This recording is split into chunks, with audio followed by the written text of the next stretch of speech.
জাকসু নির্বাচনে চলছে শেষ মুহূর্তের প্রস্তুতি। নির্বাচনের আর বাকি 2 দিন। এ নিয়ে আরো জানাতে সরাসরি যুক্ত হচ্ছেন সহকর্মী দেওয়ান ইমন।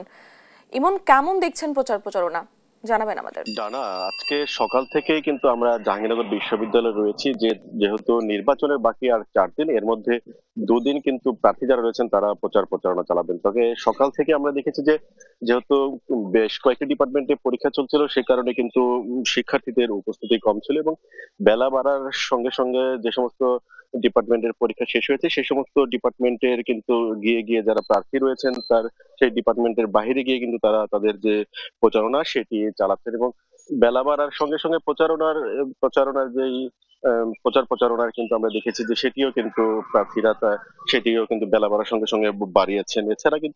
এছাড়া আমরা অন্যান্য বিষয়গুলো নিয়ে আমরা প্রার্থীদের সাথে কথা বলেছি। প্রার্থীরা যেমনটি বলছেন যে নির্বাচনের দিনক্ষণ ঘনিয়ে আসছে, অথচ এখনো পর্যন্ত কিন্তু পরিবেশের নির্বাচনের যেই ইস্তেহার অনুযায়ী বা নির্বাচন কমিশনের যেই তারা যে নির্দেশনা দিয়েছিলেন, যেমন পরিস্থিতি থাকার কথা, সেটি কিন্তু জাহাঙ্গীরনগর বিশ্ববিদ্যালয় কিন্তু এখনো সেভাবে গড়ে ওঠেনি। বিশেষ করে যারা যারা যারা বহিরাগত রয়েছেন তারা প্রবেশ করছেন, যাদের ছাত্রত্ব শেষ হয়েছে তারাও কিন্তু এখনো হলে রয়েছেন। এই বিষয়গুলো নিয়ে কিন্তু যারা প্রার্থী তারা কিন্তু আপত্তি জানিয়ে যাচ্ছেন। এছাড়া কিন্তু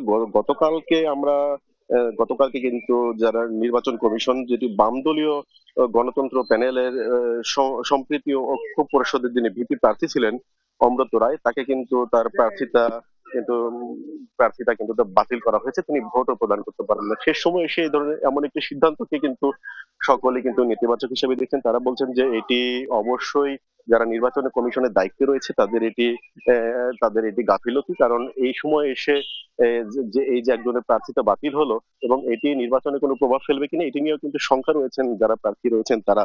এবং এই ঘটনার পর থেকে কিন্তু ক্যাম্পাসেও কিন্তু এক ধরনের একজন যে স্বাভাবিক পরিবেশ সেটিও কিন্তু বিরাজমান রয়েছে।